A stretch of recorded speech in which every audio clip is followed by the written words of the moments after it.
बहुत समय पहले की बात है। एक बार फूलपुर नामक गांव में एक लोहार गोपाल रहता था। उसका एक भरा पूरा परिवार था, जिसका लालन पालन करने के लिए उसे कई बार दिन रात काम करना पड़ता था। रोज की तरह आज भी काम पर जाने से पहले गोपाल ने अपना खाने का डिब्बा बांधने के लिए अपनी पत्नी से कहा। पत्नी जब डिब्बा लेकर आई तो गोपाल ने कहा, मुझे आज आने में देर हो जाएगी, शायद मैं रात को ही आऊं।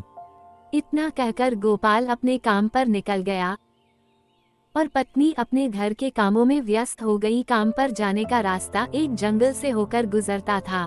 वहां जैसे ही गोपाल पहुंचा उसे कुछ आवाज सुनाई दी। जैसे ही गोपाल उसको देखने के लिए कुछ पास गया तो उसने देखा कि एक साधु भगवान का मंत्र जपने के साथ ही हंस रहा है। हैरान होकर रामगोपाल ने पूछा, आप ठीक हैं? उस साधु को गोपाल नहीं जानता था, लेकिन साधु ने एकदम से उसका नाम लेकर कहा, आओ गोपाल बेटा, मैं तुम्हारा ही इंतजार कर रहा था। मैं भूखा हूँ, मुझे अपने खाने के डिब्बे में से कुछ खिला दो। बाबा से अपना नाम सुनकर गोपाल हैरान था, लेकिन उसने कोई सवाल नहीं किया और सीधा अपना खाने का डिब्बा निकालकर उन्हें दे दिया। देखते ही देखते बाबा ने गोपाल का सारा खाना खा लिया। उसके बाद उस साधु ने कहा, उस साधु को गोपाल नहीं जानता था, लेकिन साधु ने एकदम से उसका नाम लेकर कहा, आओ गोपाल बेटा, मैं तुम्हारा ही इंतजार कर रहा था। मैं भूखा हूँ, मुझे अपने खाने के डिब्बे में से कुछ खिला दो। बेटा, मैं तो तेरा सारा खाना खा गया, अब तुम क्या खाओगे? मुझे माफ करना, मुझे बहुत भूख लगी थी। गोपाल ने कहा, कोई बात नहीं बाबा, मैं काम के लिए बाजार जा रहा हूँ, तो मैं वहीं से कुछ खा लूंगा। ये सुनकर उस साधु ने गोपाल को खूब आशीर्वाद दिया और भेंट के तौर पर एक हथौड़ा दे दिया। गोपाल ने कहा, आपका आशीर्वाद काफी है, मैं इस हथौड़े का क्या करूंगा? इसे आप ही रखिए। साधु ने जवाब देते हुए कहा, बेटा, यह मामूली हथौड़ा नहीं है, ये जादुई हथौड़ा है जो मेरे गुरु ने मुझे दिया था और अब मैं तुझे दे रहा हूँ, क्योंकि तुम्हारा दिल साफ है। इसका इस्तेमाल अच्छे कामों के लिए ही करना और किसी दूसरे के हाथ में इसे कभी मत देना बेटा। इतना कहकर वो बाबा वहाँ से अदृश्य हो गए। गोपाल अपने हाथों में हथौड़ा लेकर बाजार में काम करने के लिए चला गया। औजार बनाने से पहले उसके दिमाग में आया कि आज इसी हथौड़े से लोहा पीटता हूँ। जैसे ही उसने लोहे पर हथौड़े से चोट मारी वो सीधा औजार बन गया। दूसरी चोट में लोहे के बर्तन बन गए। ये देखकर गोपाल समझ गया कि यह सही में जादुई हथौड़ा है।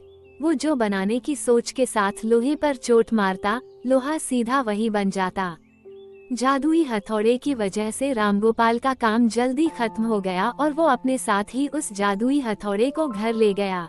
इसी तरह रोज गोपाल उस हथौड़े से जल्दी काम खत्म कर लेता और कई बार ज्यादा बर्तन बनाकर उन्हें गांव के लोगों को भी बेच देता था। धीरे धीरे उसके घर के हालात पहले से कुछ ठीक होने लगे।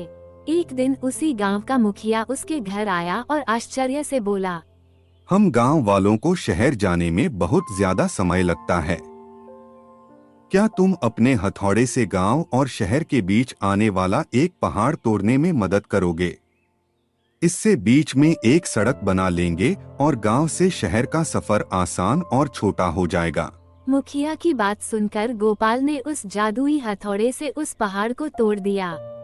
मुखिया और गांव के लोग बहुत खुश हुए और उसे खूब शाबाशी दी।